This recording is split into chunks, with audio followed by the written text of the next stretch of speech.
భగవద్గీత మొదటి అధ్యాయము అర్జున నిషాద యోగము 24వ శ్లోకము. సంజయ్ ఉవాచ ఏవముక్తో ఋషికేశో గుడాకేశేన భరత సేనయోరుభయోర్మధ్యే స్థాపయిత్వా రథోత్తమం. తాత్పర్యము: సంజయుడు ఇలా అన్నాడు. అర్జుని కోరిక మీద కృష్ణుడు ఉభయ సేవల మధ్య ఉత్తమమైన రథాన్ని నిలబెట్టి. భగవద్గీత మొదటి అధ్యాయము అర్జున నిషాద యోగము 25వ శ్లోకము. భీష్మద్రోణ ప్రముఖతః సర్వేషాంచ మహేక్షితాం ఉవాచ పార్థపస్సైతాన్ సమవేతాన్ కురునితి. తాత్పర్యము: భీష్మద్రోణ మిగిలిన రాజుల ఎదుట మహారథాన్ని నిలబెట్టి యుద్ధము కొరకు సమావేశమై ఉన్న ఈ కౌరులను చూడు అన్నాడు.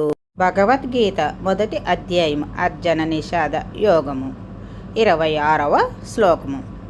తత్ర పశ్యన్సితాన్ పార్థః పితॄనద పితామహాన్ ఆచార్యన్ మాతులాన్ భ్రాతృన్ పుత్రన్ పౌత్రన్ సఖిన్స్తథా. తాత్పర్యము: అప్పుడు అర్జునుడు తండ్రులను, తాతలను, గురువులను, మేనమామలను, కూతుళ్లను, మనువులను, బంధువులను చూశాడు. భగవద్గీత మొదటి అధ్యాయం అర్జున నిషాద యోగము 27వ శ్లోకము. సుసూరానుహృదయచ్చైవ సేనయోరుభయోరపి తాన్ సమీక్ష కౌంతేయః సర్వాన్ బంధూనవస్థితాన్. తాత్పర్యము: ఇంకా అర్జునుడు సజ్జనులను, రెండు సేనల మధ్య నిలబడి ఉన్న 50 మంది బంధువులను సమీక్షించి. భగవద్గీత మొదటి అధ్యాయం అర్జున నిషాద యోగము 28వ శ్లోకము. కృపయా పారయావిష్టో విసిద్ధన్నిదమబ్రవీత్. అర్జున ఉవాచ దృష్ట్వేవం స్వజనం కృష్ణ యోస్వం సముపస్థితం. తాత్పర్యం: అర్జునుడు ఇలా అన్నాడు. ఉధృతమైన కరుణ ఆవహించగా నిషాదంతో ఇలా అన్నాడు. యుద్ధము చేయగోరి సమావేశము ఉన్నావా? బంధువులను చూచాడా? భగవద్గీత మొదటి అధ్యాయము అర్జున నిషాద యోగము 30వ శ్లోకము. గాంధీవం సంస్థతే హస్తద్కోక్షైవ పరిదహ్యతే నచ శక్యమవస్తౌతుం భ్రమతీవ చ మే మనః.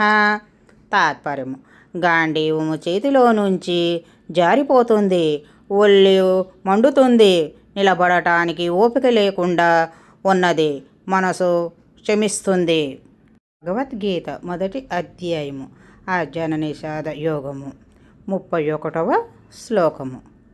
నిమిత్తాని చ పశ్యామి విపరీతాని కేశవ నచ శ్రేయోను పశ్యామి హత్వా సజనమాహవే. తాత్పర్యము: కేశవ, దుష్కోణాలు కనిపిస్తున్నాయి. స్వజనాన్ని చంపడం వలన ఏమి మేలు కలుగుతుంది తెలుసుకో లేకుండా ఉన్నారు.